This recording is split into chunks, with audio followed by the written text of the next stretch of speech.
आवेश का मात्रक, आवेश की विमा, तो आवेश का मात्रक आप जानते हो I बराबर Q अपॉन T होता है I बराबर Q अपॉन T। I है धारा, इसका मात्रक है एम्पियर, बहुत सिंपल है इसका मात्रक। Q आवेश और इसका मात्रक कूलाम, क्योंकि ये कूलाम नाम क्यों दिया गया, वैज्ञानिक का नाम है बेटा। और अधिकतर जो भी नियम बनते, फॉर्मूले बनते, जो भी कांस्टेंट आते हैं या अधिकतर जो मात्रक बनाए जाते हैं वो वैज्ञानिकों के सम्मान में बनाए जाते हैं। उनको याद रखा जाए उन वैज्ञानिकों को जिन्होंने उनसे रिलेटेड खोज की थी, उनके सम्मान में मात्रक, सिद्धांतों के नाम, सूत्र वगैरह, कांस्टेंट, इनके नाम रखे जाते हैं। लेकिन फ्रैंकलिन और फेराडे ने सबसे पहले आवेश के बारे में दिया था। फिर इस कूलाम का नाम क्यों आया वो आगे जाके आपको बताऊंगा, क्योंकि कूलाम ने एक बहुत बड़ा एक फॉर्मूला दिया था आवेशों के लिए। चर्चा उसके अगले लेक्चर में करेंगे अपन। तो कूलाम और यहां एम्पियर और बटे में सेकंड। तो कूलाम आवेश का मात्रक, तो कूलाम बराबर आपका ampere into second, ampere into second. तो सबसे पहला कौन सी पद्धति का है ये, SI पद्धति में आवेश का मात्रक कूलाम होता है और कूलाम को आप लिख सकते हो एम्पियर इनटू सेकंड लिख सकते हो, कूलाम को एम्पियर इनटू सेकंड लिख सकते हो। ओके, इसके अलावा आपको पता है एक कूलाम का मान, तो एक कूलाम आप चाहो तो एक कूलाम बराबर होता है 1 एम्पियर इनटू 1 सेकंड। लेकिन अभी मैंने आपको बताया ये जो एक कूलाम है, ये कूलाम बहुत बड़ा आवेश है, ये कूलाम बहुत बड़ा आवेश है। आपने बताया एक कूलाम के लिए 625 × 10⁻16 इलेक्ट्रॉन चाहिए, एक कूलाम प्राप्त करने के लिए 2000 साल लग जाते हैं अपने को। तो फिर फिजिक्स में इतने बड़े मान को अपन लोग काम में नहीं लेते, अपन लोग फिजिक्स में इससे छोटे मान काम में लेते हैं, आवेश के छोटे मात्रक काम में लेते हैं। वो छोटे मात्रक कौन कौन से हैं, तो वो आप लोगों को याद रखने हैं। Milli coulomb, micro coulomb, nano coulomb, pico coulomb. इन्हीं मात्रकों में आप लोगों को न्यूमेरिकल्स दिए जाएंगे, इन्हीं मात्रकों में आपको न्यूमेरिकल्स पूछे जाएंगे। इनके मान आप लोगों को याद रखने हैं, तो बस मिली, माइक्रो, नैनो, पिको, इनके मान रखने, और कोई खास नहीं है यहाँ पे। तो रखते हैं इनके मान। मिली का मान 10⁻³ कूलाम, माइक्रो का 10⁻⁻6 और मात्रक कूलाम, नैनो का 10⁻⁹ फिर कूलाम, पिको का 10⁻12 कूलाम। तो ये है SI पद्धति में चार्ज के छोटे मात्रक, और ये है SI पद्धति में चार्ज का एक बहुत बड़ा मात्रक। और अपने को पता है इससे भी बड़ा और बड़ा ही नहीं, बहुत बड़ा मात्रक होता है, और वो भी बताया था, वो होता है 1 फेराडे। अच्छा बेटा, एक बात मैं आपको बता दूं, ये मात्रक है फेराडे, ना कि फेरड। क्योंकि बेटा फेरड आपको मात्रक जरूर मिलेगा, लेकिन ये आगे एक शब्द आएगा धारिता, उसका मात्रक फेरड होता है, इसका मात्रक तो फेराडे ही होता है। गलती से फेरड मत लिखना इसको। और एक फेराडे में कितने कूलाम होते हैं, तो 96,500 कूलाम लगभग, ठीक है। एक फेराडे लिखा जाता है, इसको फेरड नहीं। और कब आता है ये चार्ज, जब आप लोग किसी पदार्थ को 1 मोल के बराबर इलेक्ट्रॉन दो या 1 मोल के बराबर इलेक्ट्रॉन उस पदार्थ से ले लिए जाए, ठीक है। तो ये SI पद्धति में आवेश के मात्रक हो गए आप लोगों के लिए। कूलाम को एम्पियर इनटू सेकंड, ये वाले मात्रक मिली, माइक्रो, नैनो और पिको, और फेराडे। अब बात करते हैं सीजीएस पद्धति में आवेश का मात्रक, ठीक है। सीजीएस पद्धति में आवेश के मात्रक क्या होते हैं, तो उनको भी जान लीजिए आप लोग। सीजीएस पद्धति के अंदर भी आवेश के मात्रक जान लीजिए। तो सीजीएस पद्धति में आवेश का मात्रक है स्टेट कूलाम, इससे बुलाया जाता है सीजीएस पद्धति में इसको। या एक और है छोटे मात्रक ESU, ESU की जगह आप लोग काम में ले सकते हो फ्रैंकलिन, क्योंकि फ्रैंकलिन ने कुछ ना कुछ तो किया ही था, इसलिए इसका भी सम्मान होना जरूरी था। तो मात्रकों में CGS के मात्रकों में इसको जोड़ लिया गया। अब ESU का मतलब क्या है? तो ESU का मतलब है बेटा electrostatic unit. Electrostatic unit, Hindi में बोले स्थिर विद्युत मात्रक, स्थिर विद्युत मात्रक। ठीक है, तो ये सीजीएस पद्धति के मात्रक आपको याद रखने हैं, स्टेट कूलम, फिर है ESU या फ्रैंकलिन। और बेटा एक ये तो है स्थिर विद्युत मात्रक, और एक और होता है EMU। EMU का मतलब क्या है? EMU का मतलब है इलेक्ट्रोमैग्नेटिक यूनिट, मतलब विद्युत चुंबकीय मात्रक। तो आवेश का विद्युत चुंबकीय मात्रक भी होता है, आवेश का, और आवेश का विद्युत चुंबकीय मात्रक होता है एब कूलम। क्या होता है? एब कूलम। तो आवेश का विद्युत चुंबकीय मात्रक होता है एब कूलम। वैसे जरूरत नहीं पड़ेगी आपको, ये आपकी बुक में नहीं है, आपको वैसे नॉर्मल नॉलेज के लिए मैं बता रहा हूँ, लिखो तो लिख लेना, अन्यथा कोई जरूरी नहीं है। ठीक है, एब कूलम या इलेक्ट्रोमैग्नेटिक यूनिट। लेकिन हाँ, एक रिलेशन जो हमेशा बनता है एसआई पद्धति और सीजीएस पद्धति के, जो भी मात्रक होते हैं, जो भी मान होते हैं, उनमें रिलेशन जरूर बनाए जाते हैं हमेशा। तो एसआई पद्धति में आवेश का मात्रक है 1 कूलम, और सीजीएस पद्धति में आवेश का मात्रक है ESU इलेक्ट्रोस्टैटिक्स यूनिट या स्टेट कूलम। आपसे पूछा जाएगा 1 कूलम में कितना ESU कितना फ्रैंकलिन होता है, ये वैल्यू जरूर याद रखना। कूलम के नियम में मैं इसको काम में लूंगा। ठीक है, तो आप लोगों को याद रखना है 1 कूलम बराबर होता है 3 × 10 की पावर 9, 3 × 10 की पावर 9 ESU या फ्रैंकलिन, 3 × 10 की पावर 9 ESU या फ्रैंकलिन। तो आप लोग फटाफट, अच्छा एक चीज और रहेगी अपने पास, क्या? आवेश की विमा और रहेगी। क्या आवेश की विमा? आवेश की विमा आपको वैसे तो आनी चाहिए बनाना। आप लोग यहां से कूलम, तो कूलम बराबर है एम्पियर × सेकेंड, तो बिल्कुल इजी है आवेश की विमा निकालना। यहां से फॉर्मूला बन रहा है क्या? Q बराबर IT, Q बराबर IT। I का जो I को विमा में क्या लिखते हो अपन लोग? तो I को विमा में लिखते हैं A, एक बार आ रहा है एम्पियर। समय को विमा में क्या लिखते हैं अपन लोग? T, एक बार आ रहा है T1। और ना द्रव्यमान ना लेंथ, तो द्रव्यमान नहीं है m0, लेंथ भी नहीं है L0, तो इसका जो V में समीकरण है वो क्या बनता है? m0 L0 T1 और A1, ये V में समीकरण बनता है। तो ये चीज आप लोगों को लिखनी है, क्योंकि हमेशा एक बात याद रखना बेटा, 12th बोर्ड एग्जाम में 1 नंबर का क्वेश्चन सदियों से चला आ रहा है, किसका आता है? वो मात्रक या विमा का। याद रखना, ये 1 नंबर का क्वेश्चन कन्फर्म, पूरी बुक में से मात्रक विमा किसी ना किसी की तो पूछी जाती है। तो आप लोग इसको फटाफट उतारिए, ऐसा ही मात्रक है ये, और ये है सीजीएस मात्रक, state coulomb, ESU electrostatic unit, Franklin, और 1 कूलम में इतना ESU होता है।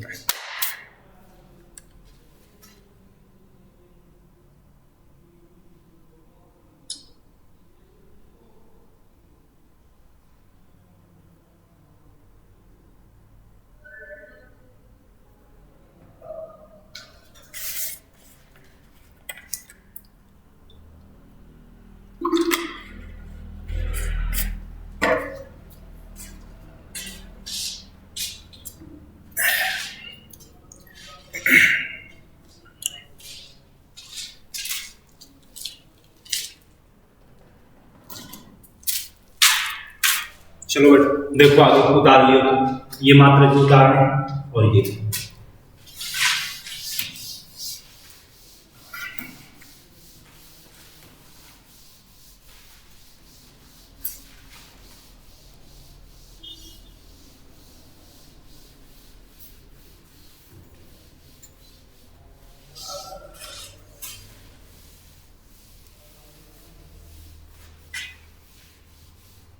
चलो इससे आगे देखते हैं।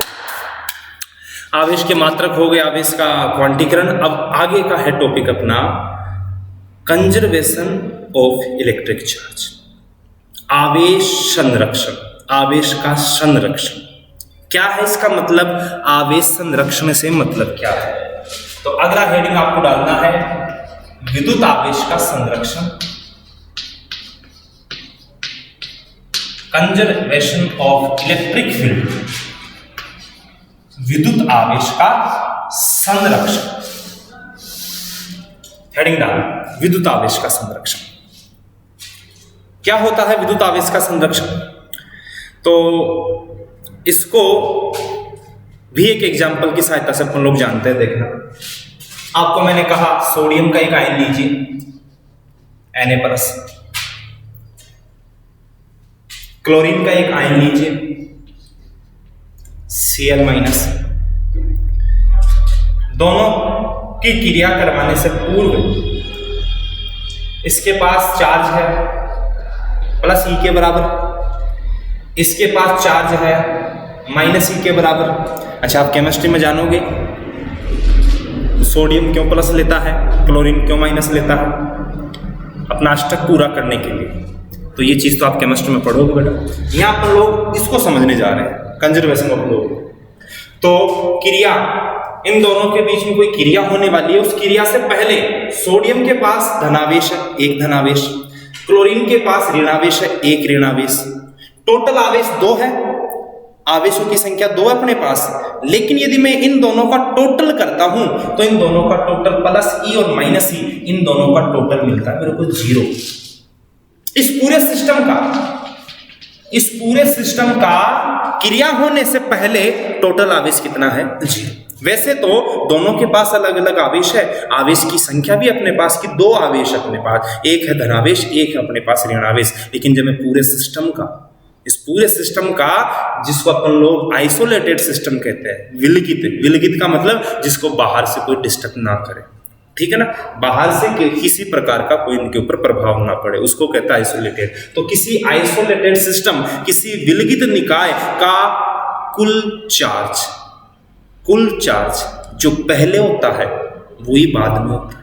अब देखो, क्रिया होने से पहले तो कुल चार्ज कितना? 0। लेकिन जैसे ही Na+Cl- से क्रिया करता है तो आप जानते हो NaCl लवण बनता है, और इसका कुल चार्ज कितना? 0 है लवण, ठीक है। तो क्रिया से पहले भी इसका कुल चार्ज कितना था? 0। क्रिया के बाद में भी कुल चार्ज कितना है? 0, ठीक है। एक और उदाहरण देखना, अभी देखना कंजर्वेशन का जो नियम है, संरक्षण का नियम है, उसका सेंटेंस अभी निकल के आएगा अपने पास। मैंने आपको कहा कि आप लोग एक कांच की छड़ लीजिए, एक रेशम का कपड़ा लीजिए। कांच की छड़ को रेशम के कपड़े से आप लोग रफ कीजिए, तो किसी एक पर धनावेश, किसी एक पर ऋणावेश। रफ करने से पहले, या मैं आप लोगों को वैसे इलेक्ट्रॉन्स की संख्या मान करके उदाहरण देता हूं तो बहुत अच्छा समझ में आएगा। देखना, माना ये कोई एक पदार्थ है, ये कोई दूसरा पदार्थ है, इजी वे में लेके चलते इसको, ठीक है। ये 2 पदार्थ अपने पास, इसके पास माना प्रारंभ में 5 प्रोटॉन 5 इलेक्ट्रॉन, इसके पास प्रारंभ में माना 9 प्रोटॉन और 9 ही इलेक्ट्रॉन है, ओके। मैंने आपको कहा दोनों के बीच में रफिंग वाली क्रिया करवाओ, दोनों को घर्षित करो आप लोग। तो अच्छी तरह से पता है घर्षण के दौरान क्या उत्पन्न होती है? Heat energy. हीट एनर्जी के कारण जिस पदार्थ के ढीले बंधे हुए इलेक्ट्रॉन है वो उस पदार्थ को छोड़ करके दूसरे पदार्थ पे चले जाते हैं, जिससे एक पदार्थ में इलेक्ट्रॉन्स की कमी धनावेशित, एक पदार्थ में इलेक्ट्रॉन्स की अधिकता ऋणावेशित। तो एक चीज देखना, घर्षण करवा रहा हूं, घर्षण की क्रिया करवा रहा हूं, तो घर्षण करवाने से पहले का टोटल चार्ज बता दो मेरे को कितना है। तो घर्षण करवाने से पूर्व का टोटल चार्ज बता रहा हूं, तो पूर्व का टोटल चार्ज बता पूरे सिस्टम का। तो इधर देखना, प्रारंभ में ये उदासीन है, न्यूट्रल है, क्योंकि जितने पॉजिटिव चार्ज है उतने ही नेगेटिव चार्ज है, इसलिए टोटल चार्ज इसका कितना? 0। ये भी उदासीन है, प्रारंभ में जितना पॉजिटिव चार्ज है उतना ही नेगेटिव चार्ज है, टोटल चार्ज कितना इसका भी? 0। और पूरे सिस्टम का इन दोनों को मिलाकर के भी कुल चार्ज कितना है? अभी 0 ही है। तो क्रिया से पूर्व दोनों का कुल चार्ज कितना है? 0, ओके। अब देखना आप लोग, मैंने अब इन दोनों के बीच में घर्षण वाली क्रिया करवाई, इन दोनों के बीच में घर्षण वाली क्रिया करवाई। देखना, तो मैंने जैसे इन दोनों के बीच में घर्षण करवाया तो ये चीज मैं आपको फर्स्ट लेक्चर वीडियो में समझाया था, एक पदार्थ से इलेक्ट्रॉन निकलना तय है, निकलेंगे, किसी से भी निकले। अब समझने के लिए अपन किसी से भी यहाँ पे निकाल लेते हैं, मान लेते हैं, माना इसमें से 3 इलेक्ट्रॉन निकलकर इसमें आ गए। 9 थे इलेक्ट्रॉन, यहां पे 3 इलेक्ट्रॉन निकल चुके हैं, तो यहां कितने शेष रह गए? 6। यहां कितने बढ़ गए? तो 5 और 3 8 हो गए। यहां 8 इलेक्ट्रॉन्स और वहां 6 इलेक्ट्रॉन्स। अब बेटा जी आप बताओ मेरे को कि इस पदार्थ का आवेश का मान कितना है और नेचर क्या है? इस पदार्थ के आवेश का मान और नेचर। आपने कहा सर इसमें इलेक्ट्रॉन्स ज्यादा हो गए, अतः ये ऋण आवेशित है। और कितने इलेक्ट्रॉन्स बढ़े? 3, अतः इसके ऋण आवेश का मान है -3e। -3e। और इसमें कितने इलेक्ट्रॉन्स कम हुए? इसने कितने इलेक्ट्रॉन्स दान कर दिए? 3 ही दान किए, तो इसका आवेश हो गया +3। तो बेटा घर्षण से पहले इस पदार्थ का आवेश टोटल 0 था, घर्षण के बाद में भी इस पदार्थ का टोटल आवेश 0 था। घर्षण के बाद में इसके पास आवेश आ गया -3e, घर्षण के बाद इसके पास आवेश आ गया +3e। लेकिन पूरे सिस्टम का चार्ज बताओ अभी भी कितना है घर्षण के बाद में? तो आपने कहा सर पूरे सिस्टम का चार्ज तो अभी भी 0 ही है। क्यों? +3 -3 जोड़ोगे तो कितना आ रहा है? 0 आ रहा है कि नहीं आ रहा? 0 आ रहा है। तो मेरे कहने का मतलब है घर्षण करवाने से पहले इसके पास कोई चार्ज नहीं था, इसके पास कोई चार्ज नहीं था। घर्षण करवाने के पास ये नेगेटिव हो गया, ये पॉजिटिव हो गया। क्या इसमें नए इलेक्ट्रॉन बन गए? क्या इसमें इलेक्ट्रॉन नष्ट हो गए? क्या? आपने कहा ना तो इसने इलेक्ट्रॉन बनाए हैं, ना तो इसने चार्ज बनाया है, ना इसने चार्ज अपना नष्ट किया है। फिर क्या हुआ है? एक पदार्थ में से इलेक्ट्रॉन निकल करके दूसरे पदार्थ में चले गए, नहीं चले गए। लेकिन पूरे सिस्टम का टोटल चार्ज बैलेंस रहता है। कितना रहता है? 0। इसे कहते हैं अपन लोग आवेश संरक्षण का नियम। आवेश संरक्षण के नियम में कुल चार्ज को देखा जाता है, सिस्टम का कुल चार्ज देखा जाता है। आवेश संरक्षण में ये नहीं देखा जाता एक पदार्थ के पास कितना है, दूसरे के पास कितना है, ठीक है, क्रिया से पहले कितना है, क्रिया के बाद कितना है, ये नहीं देखा जाता। देखा जाता है तो पूरे सिस्टम का चार्ज कितना है ये देखा जाता है। जैसे मैंने इसमें नहीं चार्ज होता है, इसके पास भी है, लेकिन जब टोटल किया तो 0 और इधर भी टोटल है कितना? 0। तो पूरे सिस्टम का क्रिया से पहले भी चार्ज 0, क्रिया के बाद भी चार्ज 0। मतलब ना तो नष्ट हुआ ना उत्पन्न हुआ। यहां क्रिया से पहले इसका भी 0 था, इसका भी 0 था, टोटल सिस्टम का भी 0 था। क्रिया के बाद में इसके पास प्लस ही आ गया, इसके पास माइनस आ गया, लेकिन पूरे सिस्टम का भी कितना है? 0। तो बेटा इसे कहते हैं आवेश संरक्षण का नियम। आपसे पूछा जाए 3 सेंटेंस आपको लिखने हैं विथ एक एग्जाम्पल की सहायता से। एग्जाम्पल भी मैं आपको लिख के दे दूंगा। क्या लिखोगे आप इसकी थ्योरी? किसी विलगित निकाय, विलगित का मतलब जानते हो, आइसोलेटेड का मतलब जानते हो, ऐसा निकाय जिसको बाहर से कोई डिस्टर्ब ना करे, वो चुपचाप अकेला अपना काम करता रहे, ठीक है ना। और 11वीं क्लास में उसको पढ़ाया भी था मैंने आप लोगों को, विलगित किसे कहते हैं। तो किसी विलगित निकाय का कुल आवेश सदैव संरक्षित रहता है। मतलब ना तो पदार्थ का आवेश नष्ट होता है, ना तो नया आवेश बनाया जा सकता, न ही आवेश को नष्ट किया जा सकता, बल्कि आवेश एक स्थान से दूसरे स्थान तक जाता है, स्थानांतरण। इसे कहते हैं आवेश संरक्षण का नियम कहते हैं।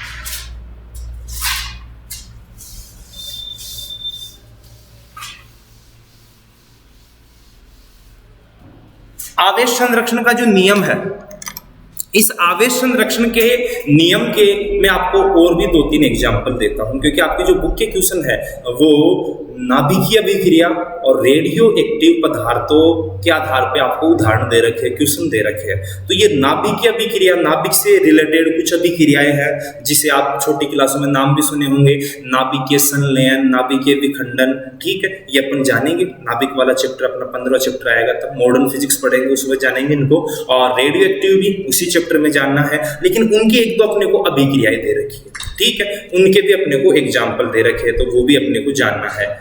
तो आवेश संरक्षण में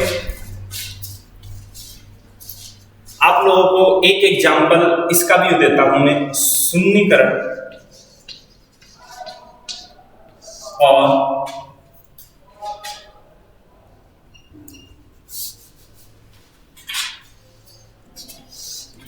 शून्यकरण का एग्जाम्पल क्या है आवेश संरक्षण कि एक इलेक्ट्रॉन, और एक नाम और सुनोगे आप आगे चल के जिसका नाम पॉजिट्रॉन, जो कुछ डिफरेंस रखता है प्रोटॉन से, अलग होता है। एक इलेक्ट्रॉन और एक पॉजिट्रॉन जब आपस में टकराते हैं, आप ये प्रोटॉन नहीं है बेटा, प्रोटॉन और पॉजिट्रॉन में थोड़ा बहुत अंतर है, इसको भी आगे अपन क्लास में जानेंगे। इधर देखना, ये पार्टिकल एक कण है जिसके पास नेगेटिव चार्ज है, ये दूसरा पार्टिकल दूसरा कण है जिसके पास पॉजिटिव चार्ज है, लेकिन दोनों का टोटल चार्ज, इसे इलेक्ट्रॉन कहते हैं, इसको पॉजिट्रॉन कहते हैं, ठीक है। दोनों का टोटल चार्ज कितना है? 0 टकराने से पहले। ये इलेक्ट्रॉन है और ये है आपका पॉजिट्रॉन, और दोनों का टोटल चार्ज है 0।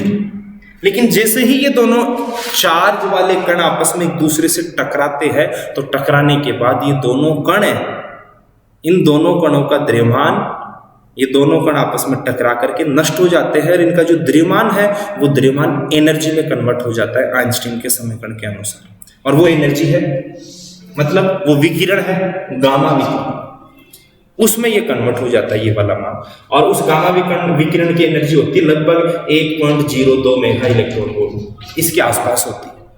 और आप जानते हो विकिरण का आवेश 0 होता है, विकिरणों पे कोई आवेश नहीं होता। तो ये इसको कहते हैं शून्यकरण की अवस्था। शून्यकरण की अवस्था का मतलब क्या है कि दो पार्टिकल, दो कण थे जिनके पास आवेश है, और आवेश द्रव्यमान पे आता है, मतलब दोनों का कुछ द्रव्यमान था, दोनों के पास कुल आवेश 0 था प्रारंभ में, लेकिन जैसे ये दोनों कण टकराए, टकराने के बाद गामा किरण में बदल गए, एनर्जी में बदल गए, ये दोनों द्रव्यमान एनर्जी बदल गए। तो प्रारंभ में भी इन दोनों का कुल आवेश 0 था, और टकराने के बाद ये एनर्जी में बदल गए, विकिरण में बदल गए, उसका भी कुल आवेश कितना, क्योंकि विकिरणों का कोई आवेश नहीं होता, तो कुल आवेश 0। तो ये भी आवेश संरक्षण का एग्जाम्पल है, ठीक है। क्या? जब एक इलेक्ट्रॉन एक पॉजिट्रॉन से, और पॉजिट्रॉन आपको केवल यहाँ एग्जाम्पल के तौर पे इसको याद रखना है, और इसकी जानकारी अपन लोग आगे जानेंगे होता क्या है, कहाँ से आएगी, ठीक है। तो जब एक इलेक्ट्रॉन पॉजिट्रॉन से टक्कर करता है, तो टकराने से पहले कुल आवेश 0 है, और टकराने के बाद विकिरणों में बदल गया, वहां भी कुल आवेश कितना है? 0 है। और इसका उल्टा भी संभव है, जब यही गामा किरण इतनी ही एनर्जी की ये गामा किरण किसी नाभिक से जाके टकराती है, तो टकराने के बाद ये गामा किरण वापस इलेक्ट्रॉन और पॉजिट्रॉन में बदल जाती है, वापस बदल जाती है, जिसको कहते हैं युग्म उत्पादन। इस क्रिया को कहते हैं युग्म उत्पादन, इस क्रिया को कहते हैं अपन लोग शून्यकरण, ठीक है। और दोनों क्रिया आवेश संरक्षण को अच्छी तरह से समझा रही है, क्योंकि अपने को ये देखना है प्रारंभ का कुल आवेश बराबर क्या बाद का कुल आवेश हो रहा है क्या। तो हो रहा है क्या, देखो प्रारंभ में कुल आवेश +E बराबर 0, और बाद में गामा किरण बनी दोनों के टकराने से, और किरणों का कोई आवेश नहीं होता, ठीक है। यहां देखना, गामा किरण प्रारंभ में टकराने से पहले किरण का आवेश है 0, और जब जैसे ये किरण किसी नाभिक से टकराती है, तो टकराने के बाद ये गामा किरण, ये एनर्जी दो छोटे छोटे कणों में टूट जाती है, इलेक्ट्रॉन और पॉजिट्रॉन, और इनका कुल आवेश कितना? 0। तो इधर देखना, टकराने से पहले कुल 0, बाद का 0, और फिर इधर 0, बाद का 0। इसको कहते हैं शून्यकरण, इसको कहते हैं युग्म उत्पादन। ये दोनों और उतार लीजिए, युग्म उत्पादन, इनको भी रफली उतार लीजिए।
उतार लिए हो तो आपका बुक का एक क्वेश्चन देखो बेटा।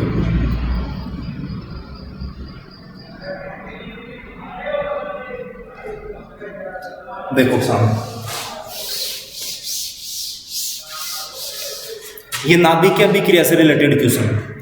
क्वेश्चन आपका है नाइट्रोजन का नाभिक है जिसका परमाणु क्रमांक और जिसकी द्रव्यमान संख्या। ये एक हाइड्रोजन के नाभिक से क्रिया करता है और क्रिया करने के बाद कुछ बन रहा है, पता नहीं कौन सा नाभिक बन रहा है, और साथ में एक हीलियम का नाभिक भी निकल गया। ये नाभिक की अभिक्रिया, दो छोटे छोटे नाभिक क्रिया करके और कुछ बना रहे हैं। ठीक है, आपसे पूछ रहे बताओ ये एक्स कौन है? तो इस एक्स का पता है ना, मैं आवेश संरक्षण के नियम के आधार पर लगाऊं। इस एक्स का पता कैसे अपने को कल। अच्छा, आप जानते हो ये जो परमाणु क्रमांक है, ये परमाणु क्रमांक ये चार्ज की संख्या बताता है, प्रोटॉन और इलेक्ट्रॉन की संख्या बताता है पदार्थ के अंदर।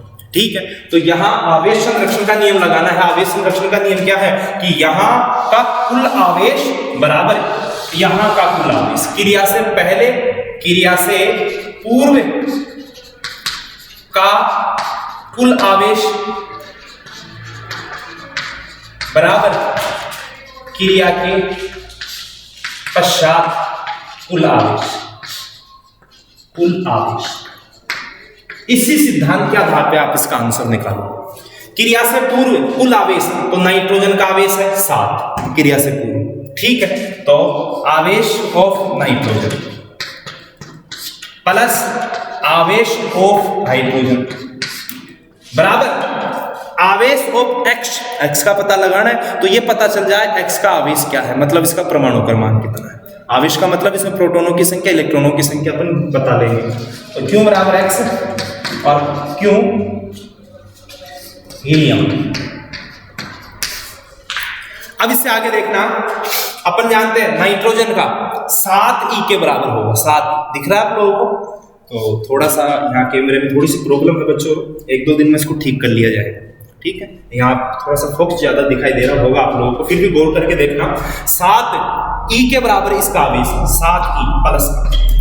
ठीक है, इसका आवेश है 1, परमाणु क्रमांक 1 है तो 1 ई बराबर, इसका पता नहीं है कितना है,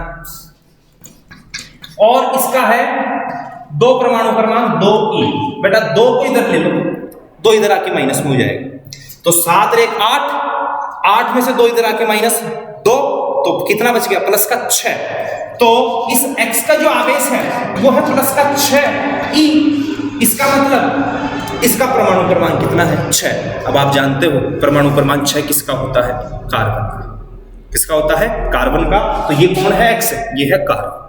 कौन है ये? x, कार्बन है ये। तो आप लोग यहां लिखोगे कार्बन C, और बैलेंस कर लो तो इसका है 6, और नीचे वाले तो बैलेंस हो गए 7 और 1 8, 6 तो 8, और ऊपर का बैलेंस और करना चाहो तो कर सकते हो आप लोग। 15 और 1 कितना?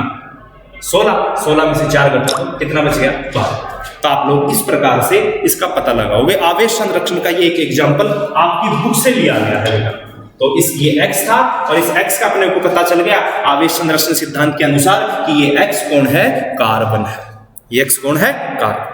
ठीक है, तो इस प्रकार से आप लोगों को बेटा नाभिकीय अभिक्रियाओं से रिलेटेड उदाहरण भी पूछे जाते हैं। ठीक है,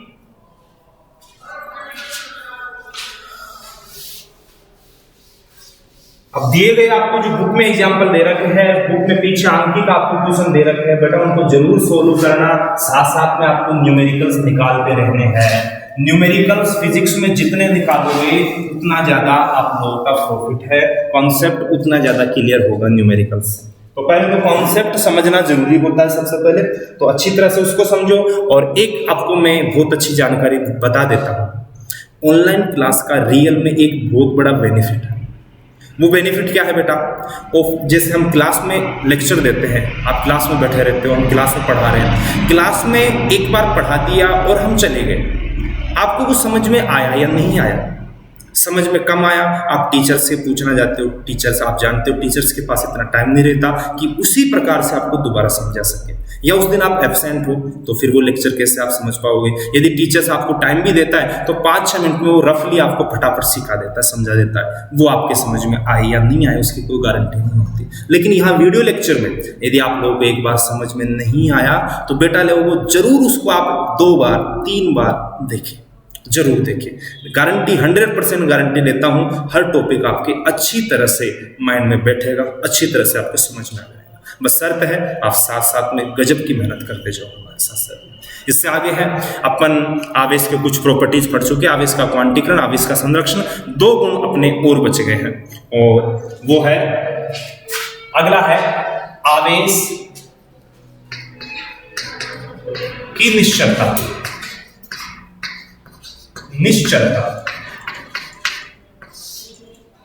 छोटा सा एक सेंटेंस है, निश्चलता।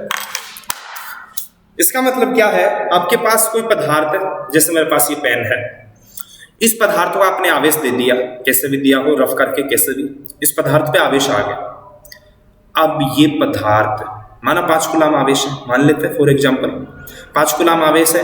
अब ये पदार्थ चाहे तो यहाँ आराम से बैठा है, चाहे ये कहीं जा रहा है, चाहे ये पागल होके इधर उधर भाग रहा है, इसके ऊपर जो आवेश आपने रख दिया 5 कूलम, वो 5 कूलम ही रहेगा।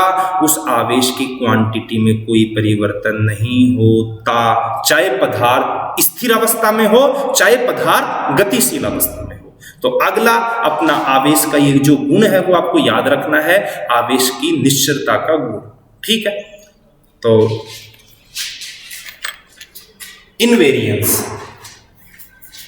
Invariance of electric charge. In एक सेंटेंस लिख लो और या डायरेक्ट आप लोग लिख लेना कि जब भी आवेश किसी पदार्थ को देते हो तो वो पदार्थ चाहे स्थिर अवस्था में हो और चाहे वो पदार्थ गतिमान अवस्था में हो, उस पदार्थ का जो आवेश है वो आवेश नहीं बदलता, आवेश का मान नहीं बदलता।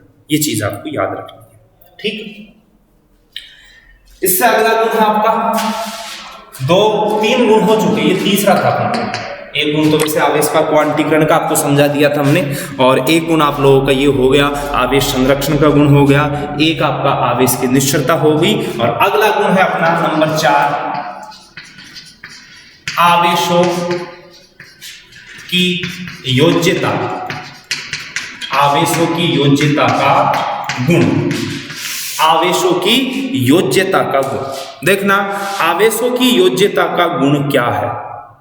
योज्य शब्द का मतलब होता है जोड़ना। अब पहले चीज सुनना, पदार्थ पर जो आवेश है, आवेश ये जो फिजिकल क्वांटिटीज है, ये फिजिकल क्वांटिटीज वेक्टर है कि स्केलर, अदिश है कि सदिश। तो बेटा ये आवेश अदिश राशि है। किसी पदार्थ पर जो आवेश आया उस आवेश का कैलकुलेशन करने के लिए सदिश नियमों की आवश्यकता नहीं पड़ती, क्योंकि ये सदिश नहीं है। तो फिर किसी भी पदार्थ पर जो कुल आवेश है, किसी भी निकाय का, किसी भी सिस्टम का कुल आवेश कैसे जोड़ा जाता है, तो उस पदार्थ पर जितने भी आवेश रखे हुए हैं, आवेशित कण रखे हुए हैं, उन सभी आवेशित कणों का जो आवेश है उसको डायरेक्टली जोड़ दो, जैसे अपन लोग नॉर्मल जोड़बाकी करते हैं। नॉर्मल अपन गणित में जैसे जोड़ करते हैं वैसे अपन लोगों को उन आवेश को भी जोड़ना है। तो ये कोई सिस्टम है, इस सिस्टम पर बहुत सारे आवेशित पार्टिकल मैंने रख दिए और माना उनका आवेश है 2q माइनस का 3q माइनस का 5q और प्लस का 7q, ऐसे है। आपको पूछा जाए बताओ इस सिस्टम का कुल चार्ज कितना हुआ, तो डायरेक्ट आपको मैथमेटिक्स का जो नॉर्मल एडिशन का तरीका है वो कर लेना है। तो एडिटिविटी ऑफ चार्ज का ये डायरेक्ट अपना जो गुण है वो जानते हैं क्या है। तो किसी पदार्थ पर कुल चार्ज कितना हुआ, तो टोटल नेट चार्ज का मान आप लोग इनको जोड़ोगे तो प्लस का 2q माइनस का 3q माइनस का 5q प्लस का 7q और इनका ऐड किया तो कितना हुआ, -8 हो गया और प्लस हो गया 7 तो 9, तो प्लस का तो 9 और माइनस का हो गया 8। टोटल कितना चार्ज अपने पास शेष रह गया, तो टोटल चार्ज अपने पास रह गया प्लस का q। ठीक है, तो ये तो नॉर्मल आपके लिए एग्जांपल था। लिखोगे क्या आप लोग, आवेश एक अदिश राशि है। आप लोग लिखोगे आवेश एक अदिश राशि है और किसी निकाय का कुल आवेश सभी आवेशों के बीजगणितीय योग के बराबर होता है। तो आप लिखोगे किसी निकाय का कुल आवेश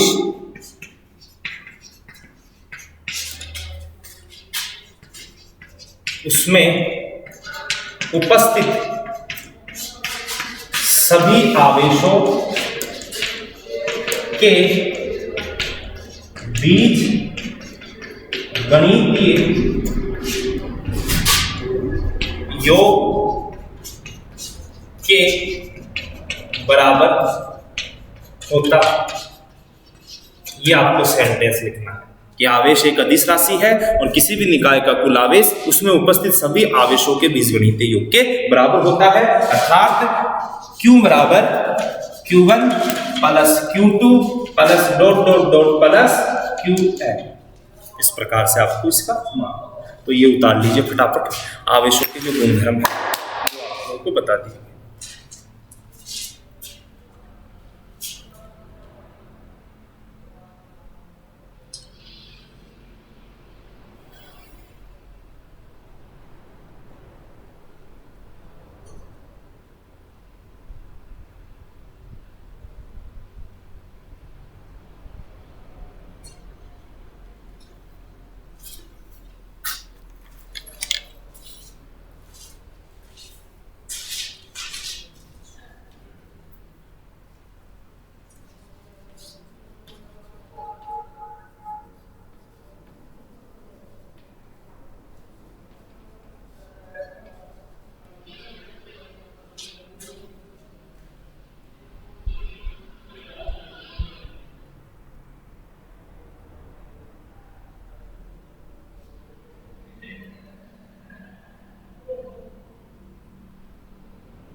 देखो बेटा,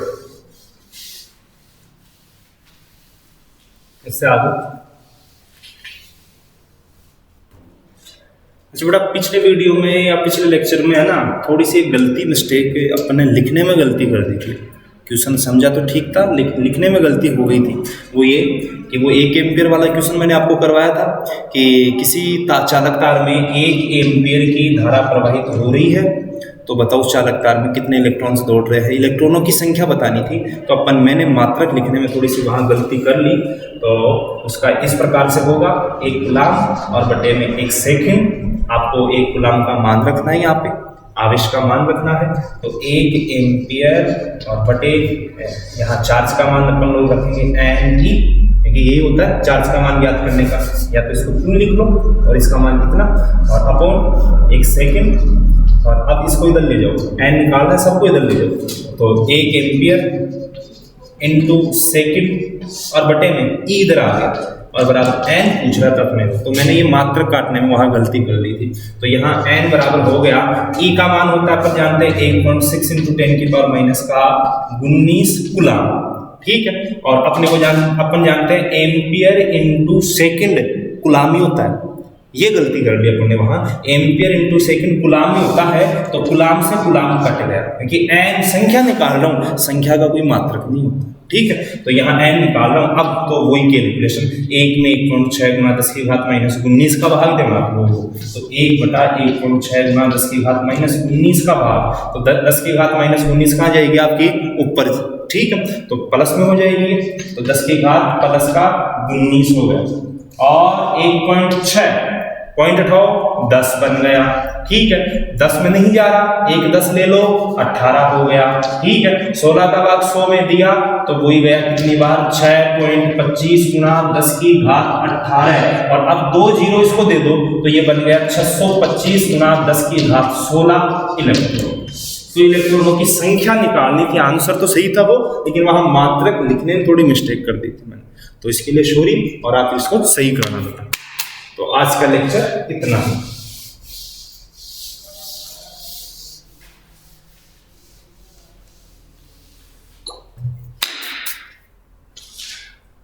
तो बेटा देखो, आपसे एक लाइकली रिक्वेस्ट हमारी वो ये कि जितनी लगन, जितने दिल से हम ये वीडियो लेक्चर बना रहे हैं बेटा, आप लोग भी उतनी ही लगन, उतनी ही मेहनत से एक प्रॉपर शेड्यूल बना के, एक प्रॉपर टाइम टेबल बना के उसके अकॉर्डिंग आप लोग ये वीडियो लेक्चर, डेली का वीडियो लेक्चर फिनिश करो। माइंड में ये रखना है, मेरे को पीके सर का, फिजिक्स वाले सर का, केमिस्ट्री वाले सर का, मैथ्स वाले सर का जो भी लेक्चर वो हमें डेली दे रहे हैं उसको उसी दिन हम फिनिश करें, उसके न्यूमेरिकल सोल्व करें, क्वेश्चन सोल्व करें।